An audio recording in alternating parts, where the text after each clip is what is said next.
పోతిరెడ్డిపాడు పొక్క పెద్దది చేసినప్పుడు కీర్తిశేషులు నాయన్ నరసింహారెడ్డి గారు కడప జిల్లా ఇన్ఛార్జ్ మినిస్టర్.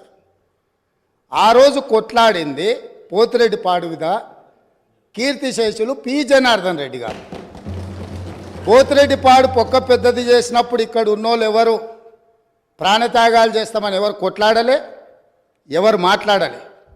సొంత పార్టీ సొంత ప్రభుత్వం ఉన్న తెలంగాణ ప్రజల హక్కులను భంగం కలిగించొద్దు, కృష్ణానది జలాలలో మా వాటా మాకు ఉండాలి, మా వాటాను ఎవరు తీసుకెళ్ళినా మేము ఒప్పుకోమని కొట్లాడింది ఆనాటి నాయకుడు పి జనార్దన్ రెడ్డి గారు మాట్లాడిండ్రు తప్ప వీళ్ళు కాదు. ముఖ్యమంత్రి గారు మాట్లాడుతూ పోతిరెడ్డిపాడు ప్రాజెక్టు పైన మా నాయకులే కొట్లాడారు, ఆ రోజు రాజశేఖర రెడ్డి గారి క్యాబినెట్లో ఉన్నటువంటి మంత్రులు మాట్లాడలేదు అనేటువంటి మాట వారు మాట్లాడినారు. నేను దాని మీద ఒకరోజు వీలైతే చర్చ పెట్టండి, సభ రికార్డులు తీసి బయట పెట్టండి, వీడియో ఫుటేజ్ కూడా ఉంటుంది సభలో, అన్ని విషయాలు కూడా బయట పెడితే దాని మీద నేను చర్చకు సిద్ధం. But I want to set right the record. ఆ రోజు రాజశేఖర రెడ్డి గారి క్యాబినెట్ నుంచి మేము 6 మంత్రులం 14 నెలలకే మేము రాజీనామా చేశాము.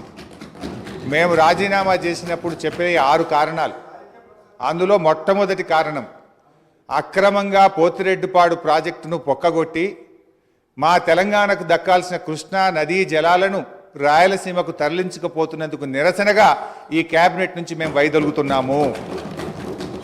తెలంగాణను ముంచి పులిచింతల ప్రాజెక్టు గట్టి ఆంధ్రాకు నీళ్లు మళ్లించే పులిచింతల ప్రాజెక్టును ఆపకపోవడం వల్ల మేము ఈ క్యాబినెట్ నుంచి వైదొలుగుతున్నాము. 610 జీవో అమలు చేయడంలో నిర్లక్ష్యం కారణంగా మా తెలంగాణ పిల్లలకు ఉద్యోగాలు దక్కే విషయంలో మా మాట తప్పుతున్నందుకు నిరసనగా ఈ క్యాబినెట్ నుంచి మేము వైదొలుగుతున్నాము. నక్సలైట్లతో చర్చల పేరిట చర్చలు జరిపి ఎన్కౌంటర్లు చేస్తున్నారు, ఆ ఫేక్ ఎన్కౌంటర్లు జరుగుతున్నాయి కనుక మేము రాజీనామా చేస్తున్నాము. ఇట్లా ఒక 6 కారణాలు ఇదే సభలో చెప్పాం, బయట చెప్పి మేము ఆ రోజు రాజీనామా చేస్తామనేటువంటి విషయాన్ని సభ ద్వారా గౌరవ ముఖ్యమంత్రి దృష్టికి మీ దృష్టికి తెస్తున్నాం. రెండో విషయం, ఇదే సభలో అదే పోడియం దగ్గర మీరు రికార్డులు తీయండి, నా చేతిలో ప్లే కార్డ్, మేము ఆ రోజు ఉన్న మా పద్మారావు గౌడు శాసనసభ్యులం పోతిరెడ్డి ప్రాజెక్టును వెంటనే ఆపాలని చెప్పి 45 రోజులు మొత్తం బడ్జెట్ సెషన్ మొత్తం పోతిరెడ్డిపాడు ప్రాజెక్టు ఆపాలని మేము అక్కడి నుంచి, కీర్తిశేషులు పీజేఆర్ గారు ఒక్కడు కాంగ్రెస్ పార్టీ నుంచి ఇక్కడి నుంచి కొట్లాడిండ్రు ఒక్కడే. ఈరోజు ఆ రోజు మంత్రులుగా ఉన్న చాలా మంది పెదవులు ముచ్చుకొని ఇక్కడ కూర్చున్నారు తప్ప ఆ రోజు మాతో గొంతు కలిపింది ఒకే ఒక్కడు పీజేఆర్. ఆ పీజేఆర్ తనయుడు విష్ణువర్ధన్ రెడ్డి కూడా ఈరోజు మాతోనే ఉన్నాడు.